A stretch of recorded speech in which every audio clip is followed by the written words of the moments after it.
Wanted to touch on another thing. Again, there's a lot of Switch rumors going around, like Nintendo rumors just in general. Like supposedly there's supposed to be a February Direct coming up. I think I saw like February 7th as a rumored date. Who knows at this point? But yesterday, I think there was a rumor going around that Nintendo is actually trying to get in touch with major new studios to share their IPs with them. And as soon as we always hear things like this, it gets exciting because anytime Nintendo shares their IP with somebody, that's a big deal because we know how protective Nintendo can be with Mario and stuff like that.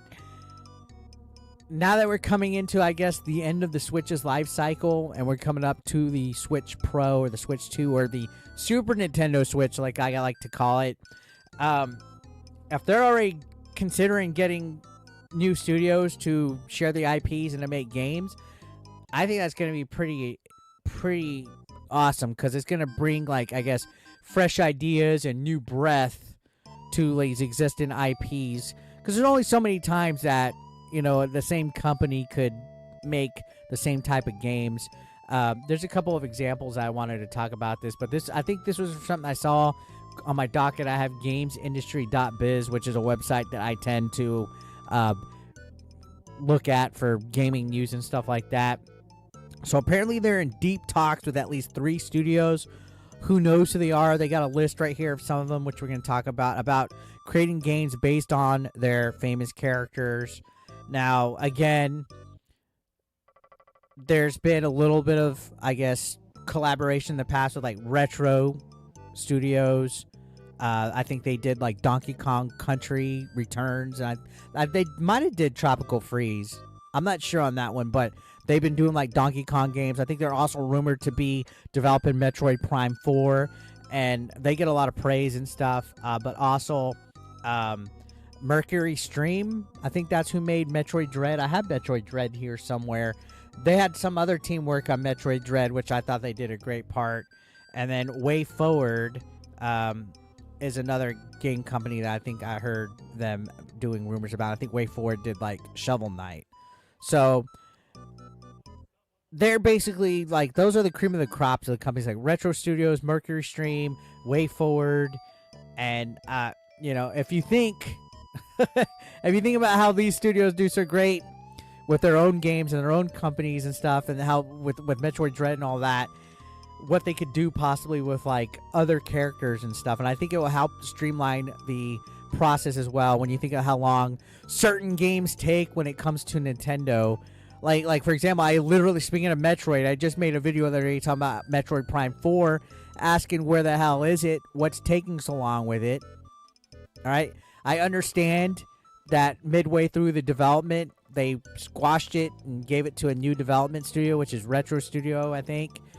And, it's been 7 years since they announced it. What's taking so long? So I think Nintendo sometimes just needs to hand over the baton and give it to people. But the other thing in the past is Miyamoto butts into people's business a lot. I love Miyamoto. But I think, like, back before it became Star Fox Adventures, it was Dinosaur Planet, and it was, like, far ahead in development. Miyamoto saw, like, early, like, gameplay footage, whatever, and I guess the story is that he looked at it and didn't like it and said we should rebrand it to a Star Fox game. Like, yeah, Miyamoto has all the creative judgment and everything in the world, but I think if Nintendo is going to use new studios to share their IPs with, they got to give the baton, man, and just have trust and faith. Like, in my opinion, they need to stay away to an extent. Yes, oversee the projects and stuff, but if something's, like, further along and it, to a point, like, I can understand maybe, like, the first year in development, look at it and be like, nah, let's start over, let's clean slate it.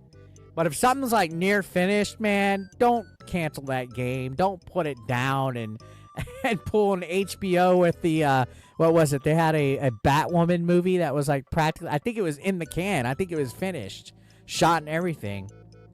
So the details of whatever these studios are secret at this point. Again, stuff like this, we're seeing all these rumors and stuff. Take it with a grain of salt.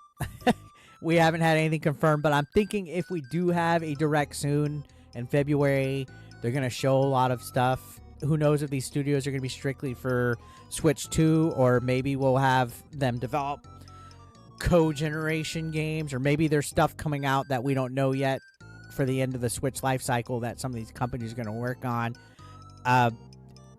Either way, I think it's exciting to think that new people, I'm always about like the new generation taking over, the new generation moving forward and controlling things. I think they could add a nice new touch, you know, get some fresh minds in there, like, yeah, Miyamoto, Eiji Aonuma, fucking, what's his name? The guy that made Smash. Sakurai? That was his name, right? Yeah, all good and done. Y'all are legends. Thank you for all your time.